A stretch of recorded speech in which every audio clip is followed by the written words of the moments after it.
Tamil Senior, December 1975. Get ready. 10 seconds. 5 seconds. Start.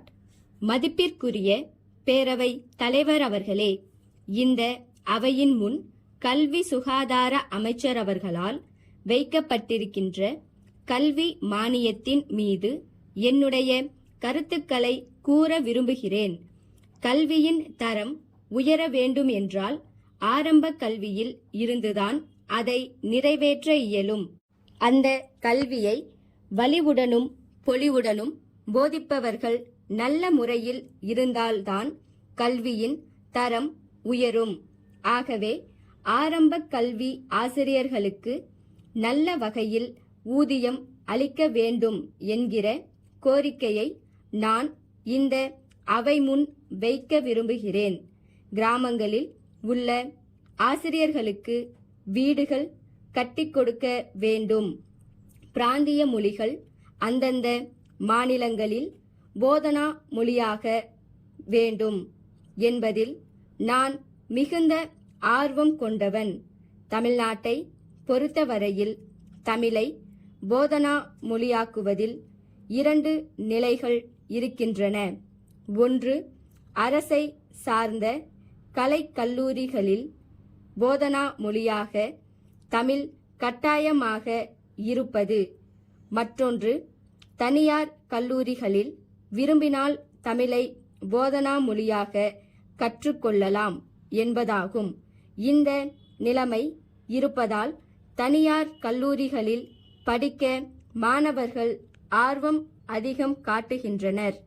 மேலும் அரசு கல்லூரிகளில் படித்தால் தமிழை போதனா மொழியாக ஏற்றுக்கொண்டு தங்கள் வளர்ச்சி குன்றிவிடுமோ என்று மாணவர்கள் ஐயப்பாடு கொள்கின்றனர்.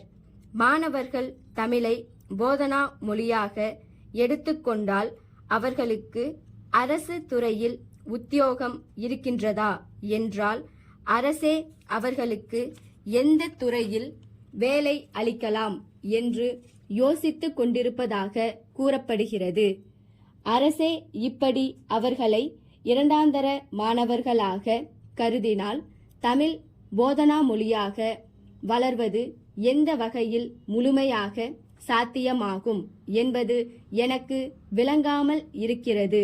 ஆனால் நான் உறுதியாக சொல்வேன், இந்த தலைமுறையில் இல்லாவிட்டாலும் அடுத்த தலைமுறையிலோ அல்லது ஒரு நூற்றாண்டு காலத்திற்குள்ளோ தமிழ் ஆட்சி மொழியாக போதனா மொழியாக நிச்சயம் வந்து தான் தீர வேண்டும்.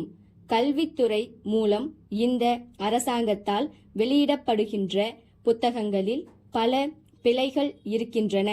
புத்தகங்களே பிழையாக இருந்தால் மாணவர்கள் எப்படி சரியாக கல்வி கற்க முடியும்? அரசாங்கத்தால் வெளியிடப்படும் புத்தகங்களை பிழை இல்லாத முறையில் வெளியிட அரசாங்கம் முயற்சி எடுத்துக்கொள்ள வேண்டும். கல்லூரிகளிலே இடம் கிடைப்பது இன்று மிகவும் அரிதாக இருக்கிறது. வசதி உடையவர்களுக்கும் செல்வாக்கு உடையவர்களுக்கும் மட்டும் தான் இடம் கிடைக்கிறது. சாதாரண மாணவர்களுக்கு இடம் கிடைப்பதில்லை.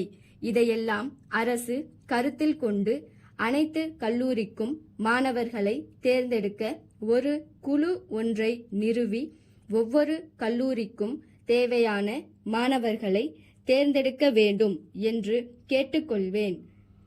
மாணவர்களின் பொது அறிவு வளர நூல் நிலையங்கள் மிகவும் அவசியம். அதற்கு இன்றைக்கு இருக்கும் நூல் நிலையங்களின் எண்ணிக்கை போதாது. பெரிய அளவில் பணம் ஒதுக்கி கூடுதலான நூல் நிலையங்களை அமைக்க வேண்டும் என்று உங்களை கேட்டுக்கொள்கிறேன். சென்னை பழனியப்பா கூட்டமைப்பினால் பாலாஜி நிறுவனம் மதுரைக்கு 1977 ஜனவரி 4ஆம் தேதியன்று அனுப்பப்பட்ட கடிதம். அன்புடையீர், நாங்கள் புதிதாக தயார் செய்துள்ள சோப்புத்தூள் மாதிரி பொட்டலம் ஒன்றை தனியே தபால் மூலம் அனுப்பியுள்ளோம் என்பதை மகிழ்ச்சியுடன் தெரிவித்துக் கொள்கிறோம். மக்களின் நீண்ட நாள் தேவையினை கருத்தில் கொண்டு எங்களின் ஆழ்ந்த ஆராய்ச்சியின் பயனாய் இதை தயார் செய்துள்ளோம். இத்துடன் இணைக்கப்பட்டுள்ள பட்டியலில் இருந்து இந்த சோப்புத்தூளின் சிறந்த அம்சங்களை நீங்கள் அறியலாம். இது சிக்கனமானது, சீக்கிரம் நீரில் கரையக்கூடியது, எல்லா துணிகளையும் எளிதில் வெளுக்க வல்லது, மேலும் துணிகளின் நீண்ட உபயோகத்திற்கு உதவுகிறது. இந்த புதிய சோப்புத்தூளை நாங்கள் எல்லா மாநிலங்களுக்கும் மாவட்டங்களுக்கும் அனுப்பியுள்ளோம். அங்கிருந்து எல்லாம் எங்களுக்கு அதிக அளவில் ஆதரவு அளித்து கூடுதலான அளவில் சோப்புத்தூள் பொட்டலங்களை கேட்கின்றனர். இதிலிருந்து எங்கள் தயாரிப்பு மக்களின் ஆதரவையும் போற்றுதலையும் பெற்றிருக்கிறது என்பதை நீங்கள் உணர்ந்திடக்கூடும்.